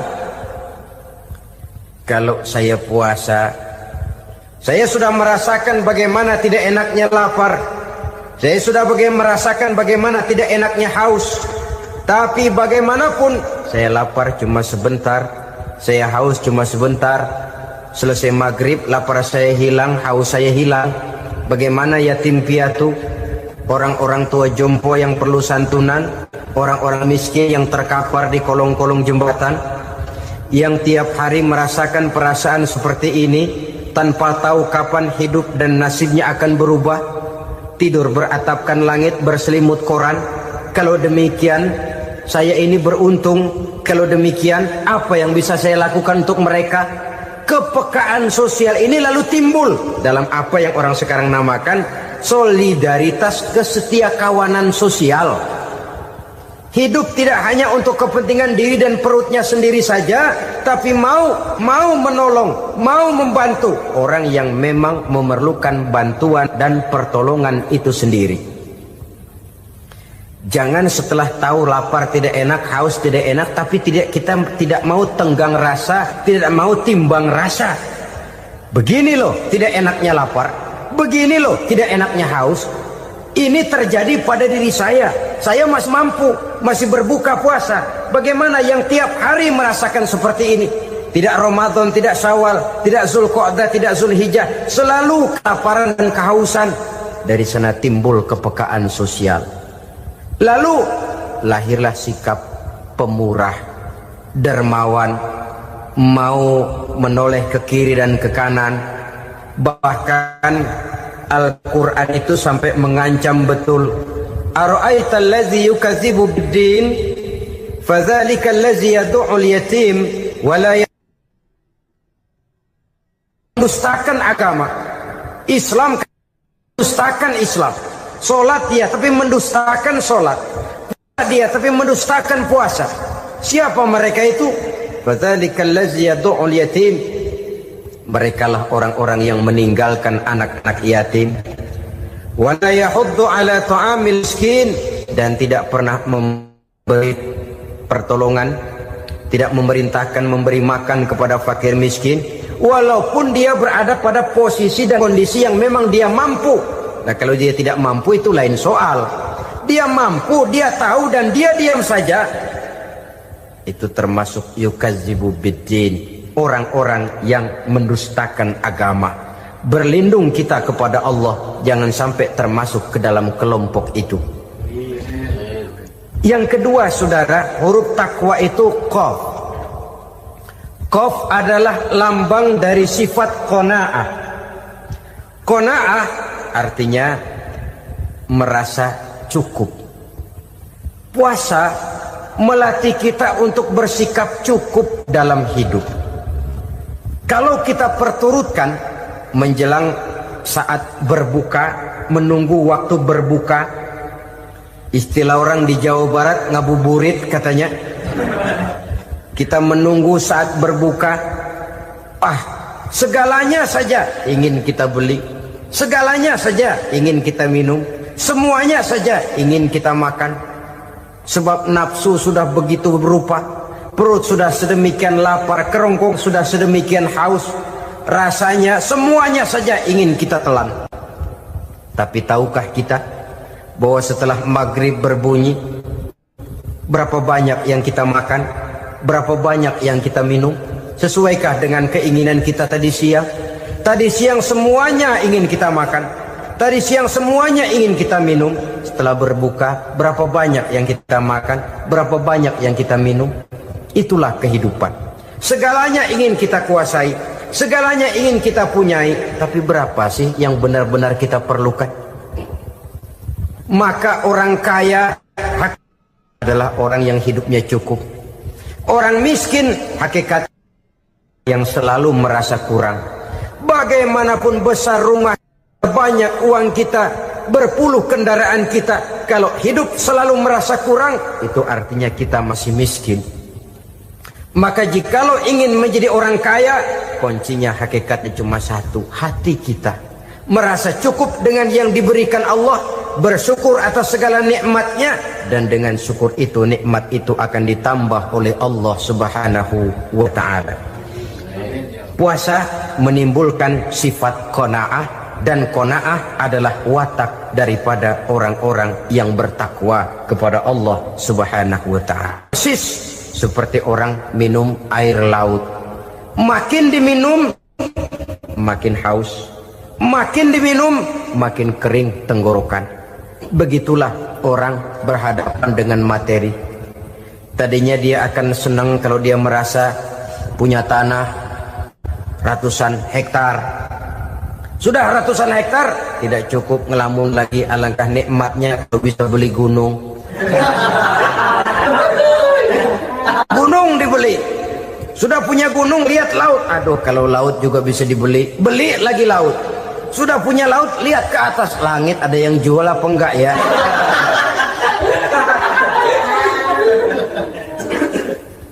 Seperti orang berhadapan dengan air laut yang makin diminum makin membuat kita haus dan makin kering tenggorokan ini. Maka itu harus dihentikan. Sikap untuk menghentikan itu tidak lain adalah dengan sifat qanaah itu tadi. Merasa cukup dengan apa yang diberikan Allah, mensyukuri nikmatnya. Itu yang kedua. Yang ketiga, pada kalimat takwa ada huruf wawu. Wawu adalah simbol dari sifat wara dengan ain. Wara, orang yang terpelihara dirinya baik dari yang subuhat, lebih-lebih dari yang haram. Subuhat, saudara tahu, barang yang remeng-remeng. Tapi sungguh pun remeng-remeng, kira-kira prosentasenya 70-30. 70% haram, 30% kemungkinan halalnya. Maka yang subuhat lebih baik dijauhi daripada diambil. Orang yang punya kepribadian wara, dirinya terpelihara, jangankan dari yang haram, dari yang subuhat saja dia sanggup menjaga dan memelihara dirinya. Oleh karena itu saya heran kalau orang di bulan Ramadan dia sanggup menjaga diri di waktu siang dari jenis makanan yang halal, dari jenis minuman yang haram. Ada tahu nganggur di meja siang, enggak dia makan. Ada air teh nganggur di meja siang, enggak dia makan, padahal itu jenis makanan dan minuman yang halal. Tapi ketika datang maghrib, dia berbuka dengan makanan yang dibeli dari uang yang dihasilkan dengan cara yang haram. Bukankah itu sesuatu yang terbalik? Bukankah dengan demikian sudah tidak lagi menimbulkan sikap yang bisa memelihara dan menjaga kepribadian diri? Orang yang membiasakan diri terpelihara dari yang subuhat apalagi yang haram, maka baik yang dipakainya, yang diminumnya, yang dimakannya terdirilah dari barang-barang yang baik yang dihalalkan oleh agama. Wara. Kemudian yang keempat, pada huruf kalimat takwa ada huruf yakin. Huruf ya simbol dari sifat yakin. Orang yang puasa dibentuk kepribadiannya mempunyai satu keyakinan yang tangguh, dan keyakinan adalah ciri daripada orang yang takwa. Kita lihat yang dipanggil melaksanakan ibadah puasa ini kan iman. Karena memang sulit untuk melaksanakan puasa kalau tidak iman yang jadi dasar. Setidaknya seperti sudah pernah saya sampaikan, ibadah puasa ini memang sulit terkena penyakit show. Kalau kita sholat barangkali terangsang karena kelihatan orang lain. Kalau kita pergi haji mungkin jadi sugesti karena orang banyak tahu. Kalau kita bayar kita jadi terangsang karena banyak orang lihat. Tapi kalau sudah puasa, puasa itu kan yang tahu cuma kita dan Allah saja. Ya kita sholat, orang lain lihat, kita jadi rada semangat. Kita pergi haji, orang lain banyak ngantar, kita semangat. Kita bayar zakat, orang lain banyak saksikan, kita bersemangat. Tapi kita puasa, siapa yang mau nyaksiin kita puasa? Siapa yang mau memuji kita puasa? Siapa yang mau menyanjung kita puasa? Itu cuma urusan kita dan Allah. Oleh karenanya dasar daripada pelaksanaan ibadah yang harus mencedik tenggorokan segalanya jadi nikmatan. Tidak ada kerja yang lebih indah selain kerja yang didasarkan kepada satu keyakinan bahwa yang kita kerjakan itu adalah sesuatu yang benar. Dalam hal ini sesuatu yang diperintahkan oleh Allah Subhanahu wa taala kepada kita. Saudara-saudara kaum muslimin rahimakumullah. Demikianlah titik evaluasi kita. Jangan berpuasa hanya dengan prinsip asal sekadar menggugurkan kewajiban saja, yang akan berakibat Ramadan tahun ini berakhir begitu, Ramadan terjebak menjalani rutinitas ritualnya saja. Bahkan kadang-kadang yang nyata betul, Nabi menganjurkan tingkatkan ibadah pada 10 hari yang akhir di bulan Ramadan, tanggal 20 sampai akhir Ramadan. Yang kita praktekkan malah kegiatan ibadah kita justru menurun pada 20 Ramadan yang akhir. Coba lihat 20 Ramadan ke atas, itu pasukan tarawih paling kelas 60-70 tahun ke atas.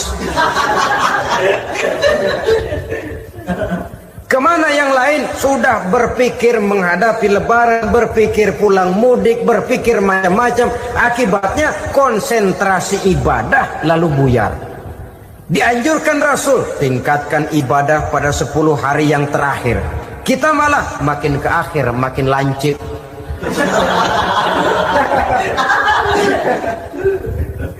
Saudara-saudara kaum muslimin rahimakumullah, kita terjebak oleh sesuatu yang sementara, oleh sesuatu yang bersifat kulit, lalu meninggalkan isinya.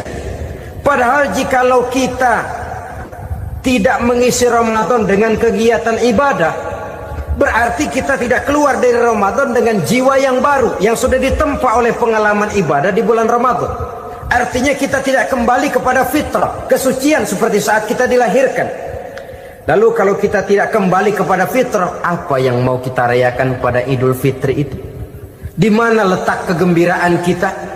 Di mana letak kebahagiaan hati? Kembalikah kita kepada fitrah? Tidak. Benarkah puasa yang kita kerjakan? Kelihatannya juga tidak. Adakah dampak dari pelaksanaan ibadah dalam pribadi kita? Tidak. Kadang-kadang Ramadan selesai malah teriak merdeka.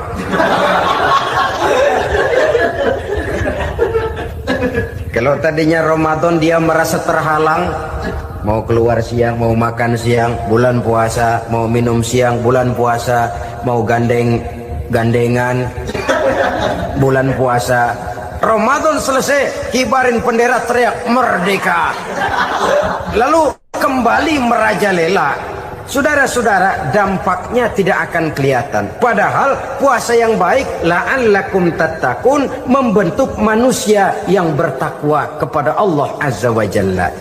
Nah, sekarang apa kemudahan dan keistimewaan yang akan diberikan Allah kepada mereka yang sampai kepada tingkat takwa ini? Al-Quran menjelaskan, pertama, may yattaqillaha yaj'al lahu makhraja. Barang siapa yang bertakwa kepada Allah Subhanahu wa taala, maka dia akan diberikan makhraja. Makhraja itu jalan keluar dari segala macam kesulitan. Jalan keluarnya ada saja. Menurut ukuran kemampuan dia tidak mungkin, mustahil, tidak bisa, mana mungkin. Tapi pada waktunya ada saja jalan keluarnya. Termasuk jenis yang yaj'al lahu makhraja. Orang yang bertakwa kepada Allah selalu diberikan jalan keluar dari segala kesulitan yang dihadapinya. Siapa sih orangnya yang tidak pernah sulit dalam hidup ini? Siapa orang yang tidak pernah mengalami kesulitan? Tapi kadang orang menilai, itu kelihatannya hidupnya enak aja ya, kayaknya gak pernah mengalami kesulitan. Sebenarnya bukan tidak pernah mengalami kesulitan, Allah selalu memberikan jalan keluar dari segala kesulitan yang dihadapinya. Lah kalau Allah yang memberikan jalan keluar, tentu sangat mudah sekali. Orang yang bertakwa diberikan jalan keluar dari segala macam kesulitan. Satu. Yang kedua, wa yarzuqhu min haitsu la yahtasib. Dia akan diberikan rezeki oleh Allah dengan jalan yang tidak disangka-sangka. Rezekinya datang dengan cara yang tidak disangka-sangka. Gajinya mungkin kecil, tapi penghasilannya gede. Kan itu yang penting.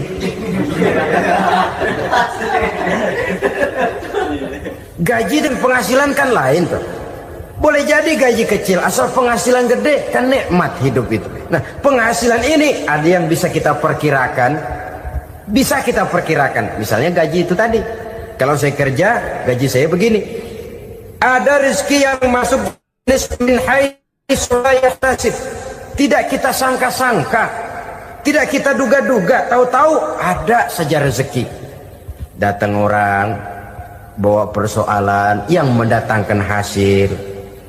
Sebab rezeki, jodoh, maut memang seperti bayangan. Kita uber-uber dia lari, kita diem dia diem. Kan gemesin itu. Bayang-bayang itu begitu. Kita kejar, dia lari. Rezeki juga begitu. Kita diem, dia diem. Setengah mati yang namanya rezeki kita cari, kita uber. ngubik sampai ratusan bohong kita kerjain. Tapi memang belum waktunya, ya sulit untuk tembus. Tapi kadang-kadang giliran kita nongkrong di rumah, datang orang bawain rezeki. Itulah yang namanya rezeki. Tapi ini untuk orang yang bertakwa. Kalau tidak punya kredibilitas takwa, jangan lalu pakai ayat ini. Diberikan Allah dengan rezeki dengan jalan yang tidak disangka. Kan ada ayatnya dah, kita mah manteng aja di rumah dah. Ntar juga tuh rezeki datang. Ini fasilitas yang diberikan kepada orang yang wa may yattaqillah, bertakwa kepada Allah, yarzuqhu min haitsu la yahtasib, diberikan rezeki dengan cara yang tidak disangka-sangkanya. Maka kadar ketakwaan jangan membuat kita buruk sangka. Tuh orang ya nggak kemana-mana, duitnya ada aja. Kalau dia takwa, Allah berikan jalan keluar. Yang lantas ngelihat kiai orangnya ahli ibadah, ilmunya tinggi, akhlaknya luar biasa, takwanya tinggi, rezekinya lancar, lalu husnuzon nih kiai nggak kemana-mana, duitnya banyak, miara tuyul kali ini. Itu termasuk jaminan Allah yang masuk kategori min haitsu la yahtasib. Yang ketiga, yaj'al lahu min amrihi yusra, dimudahkan segala urusannya. Dimudahkan segala urusannya. Kemudian yang keempat, yukaffir anhu sayyiatihi wa yu'azzim lahu ajra, diampuni segala kesalahannya dan dibesarkan pahala kebaikan yang dikerjakannya. Maka mudah-mudahan puasa yang kita kerjakan mengantarkan kita kepada ketakwaan kepada Allah, dan takwa membuka janji Allah kepada kita di dalam kehidupan ini.